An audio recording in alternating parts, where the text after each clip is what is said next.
안녕하세요. 아래떼 심리상담센터예요. 오늘은 적응장애에 대해서 좀 얘기를 좀 나눠보려고 해요. 우선은 개념을 좀 살펴보면요. 스트레스에 좀 반응해서 심각한 어떤 정서나 행동의 어떤 증상들을 좀 보이는 부분이 있는데요. 우선은 스트레스가 시작하면 3개월 이내 발생되는 부분이 있고요. 스트레스가 만약에 사라지면 6개월 이상 좀 지속되지 않는 그런 부분이 좀 있어요. 그리고 특징을 좀 살펴보면요.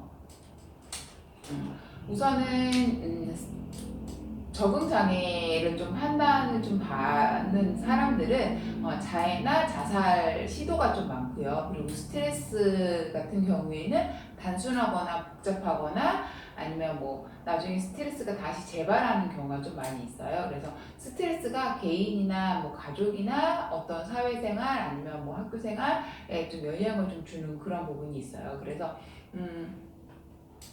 뭐 공격 행동을 좀 보인다던가 아니면 수면을 좀 적절하게 좀 자지 못하는 어떤 그런 부분을 좀 보이거나 아니면 식욕이 좀 많이 이렇게 감퇴가 되거나 아니면 책임을 좀 회피하려고 하거나 그런 부분이 좀 있고요.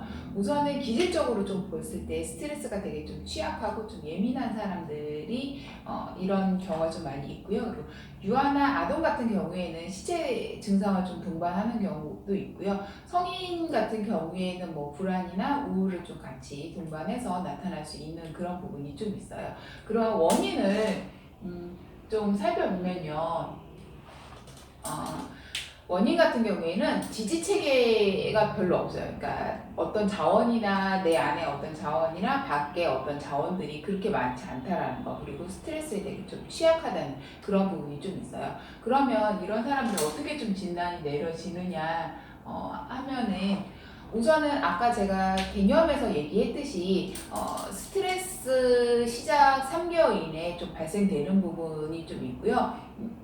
스트레스로 인해서 뭐 감정이나 행동 그런 부분을 좀 어떤 표현하는 그런 부분들이 좀 힘들어하는 그런 부분이 좀 있어요. 그리고 두 번째로는 증상이 한 개 이상이 좀 나타나야 되는 부분이 있는데 스트레스 강도하고 균형이 좀 잘 맞지 않는 그런 부분이 있어요. 스트레스가 되게 약하게 받는, 다른 사람들은 좀 약하게 받는데 본인은 스트레스 강도를 굉장히 좀 많이 좀 받는다고 느낄 수 있는 그런 부분이 좀 있고요. 그리고 뭐 직장 생활을 하거나 아니면 학교 생활을 할 때 본인의 어떤 능력을 제대로 좀 발휘하지 못하는 그런 부분이 좀 있어요. 그리고 세 번째로는 다른 정신질환으로 좀 진단을 내려줄 수 없는 그런 부분이 있어요. 뭐 이미 어떤 정신질환이나 그런 부분이 있다면 그거보다 조금 더 많이 악화되는 그런 부분이 좀 있고요.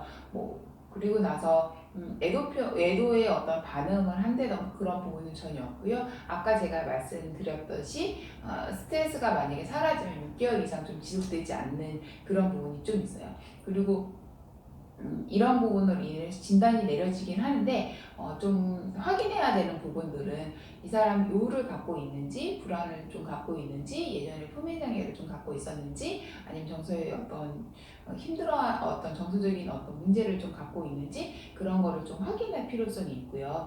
그리고 이 사람이 급성으로 온 건지 아니면 이게 좀 지속적가 뭐 6개월이나 1년 이상이 되면 좀 지속성으로 좀 보는 부분이 있거든요. 그래서 그런 부분이 있는지 이런 부분을 좀 확인할 필요성이 좀 있어요. 그리고 이 질환 같은 경우에도 감별해야 되는 부분이 있는데요. 어떤 부분을 좀 감별해야 되느냐. 우울이나 어떤 강박 행동이나 사고들 아니면 외상후 스트레스 장애를 하고 좀 감별해야 되는 부분, 그다음에 사람하고 어떤 사별을 좀 통해서 그런 부분이 올 수 있으니까 그거하고 좀 감별해야 되는 부분, 그리고 인격장애에도 좀 감별해야 되는 그런 부분들이 좀 있어요. 그리고 동반으로 좀 올 수 있는 것들도 있는데 어떤 부분이 좀 같이 오느냐 하면이 우울이나 강박적인 어떤 행동이나 사고들 아니면 불안한 그런 것들 그리고 수면의 어떤 문제 아니면 품행에 대한 문제 이런 부분이 좀 같이 올 수 있어요. 그래서 그런 부분이 좀 같이 올 수 있다라는 것 좀 알고 계시면 좀 좋을 것 같고요.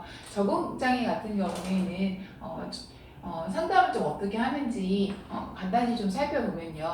스트레스를 좀 해소할 수 있고, 그다음에 그거를 좀 관리할 수 있게끔 해주는 게 먼저일 것 같아요. 그래서 아이가 어리면 놀이치료나 뭐 미술치료를 할 수 있고요. 아이가 좀 많이 청소년일 경우에 뭐 심리상담을 할 수 있고, 뭐 그런데요. 우선은 아이의 스트레스 지수를 좀 많이 낮추는 게 먼저일 것 같아요. 그리고 난 다음에 스트레스를 나중에 어떻게 좀 관리하면 좀 좋을지 그런 방법들을 상담을 좀 통해서 알아나갈 수 있을 것 같고요. 부모 상담 같은 경우에는 이제 아이가 어느 상황의 스트레스를 좀 많이 받으니 어떻게 좀 조절하면 좀 좋을지, 그리고 우리 아이를 좀 어떻게 케어하면 좋을지 그런 부분을 좀 안내 받으실 수 있을 것 같아요. 그리고 적응장애 같은 경우에 좀 심한 경우에 약을 좀 복용할 수 있는데, 약 같은 경우에는 항우울제를 좀 처방을 받아서 먹을 수도 있어요. 그렇기 때문에 그런 부분을 좀 알고 계시면 좀 좋을 것 같아요. 그러면 우리 아이가 적응장애인데 집에서는 좀 어떻게 케어해야 되는지 간단하게 좀 살펴보면요. 우선은 자녀에 대해서 좀 이해할 필요성이 좀 있어요. 우리 아이의 기질이나 성향이나 그런 부분을 좀 이해할 필요성이 좀 있고요. 그리고 스트레스 요인이 어떤 건지 그리고 그 요인을 좀 제거해야 하는 그런 부분이 있는데, 환경에서 우리 아이가 좀 스트레스를 좀 적게 받을 수 있게끔 집에서 그런 부분을 좀 도와줄 수 있을 것 같아요. 그리고 아이가 스트레스 상황에서는 잘 견뎌낼 수 있다라는 어떤 격려를 좀 해주시면 좀 좋을 것 같고요. 우선 제일 중요한 건 스트레스로 인해서 적응장애가 발생되는 부분이 있으니까 스트레스를 좀 어떻게 관리할지, 내가 힘들 때 어떻게 좀 하면 좀 좋을지 그런 부분을 아이하고 좀 나눠보면 좀 좋을 것 같습니다. 오늘은 이상으로 간단하게 적응장애에 대해서 얘기를 해봤는데요. 적응장애라고 하면은 스트레스로 인해서 너무 심각한 어떤 정서나 행동의 어떤 증상을 좀 보이는 그런 부분이 있고요. 그리고 스트레스 시작하면 3개월 이내에 발생되는 부분, 그리고 스트레스가 사라지면 6개월 이상 좀 지속되지 않는 그런 부분이 좀 있어요. 그리고 이런 사람들 같은 경우에는 기질적으로 스트레스에 되게 취약하고 좀 예민한 부분이 있으니까 그런 부분을 좀 내가 나중에 어떻게 좀 관리하면 좀 좋을지 그런 부분을 좀 생각하면 좀 좋을 것 같습니다. 그리고 우리 아이가 만약에 적응장애라고 한다고 하면 우리 아이 스트레스 지수를 좀 낮추기 위해서 환경을 좀 변화를 시킨다던가 스트레스 요인을 좀 제거하려고 하는 그런 부분도 좀 필요할 것 같고요. 아이가 스트레스를 좀 견디려고 한다고 한다면 거기에 오는 좀 칭찬과 격려를 좀 해주시면 좀 좋을 것 같아요. 그리고 제일 중요한 건 스트레스로 인해서 발생되는 부분이 있으니까 스트레스를 좀 관리할 수 있는 그런 시간들을 좀 가지시면 좋을 것 같습니다. 오늘은 이상으로 마치겠습니다. 감사합니다.